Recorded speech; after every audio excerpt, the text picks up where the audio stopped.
Hi, this is Michael with Michael Beach Coaching and Consulting.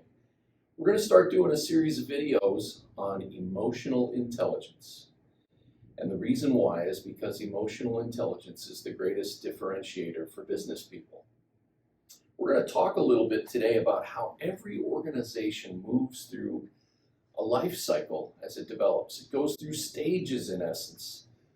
The first one is trying to find some clients. The second one is the fun you have when you start selling your products and your services to all of those clients. Then later, the growth leads to some complexity and some challenges.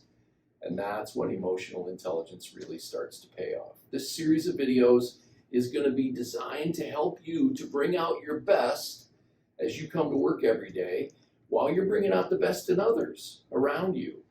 And in so doing, you will rise the tide under everyone. Stay tuned for the entire series. We're going to talk about a lot of stuff that came out of a great book called Emotional Intelligence 2.0 by Dr. Travis Bradberry and Gene Greaves.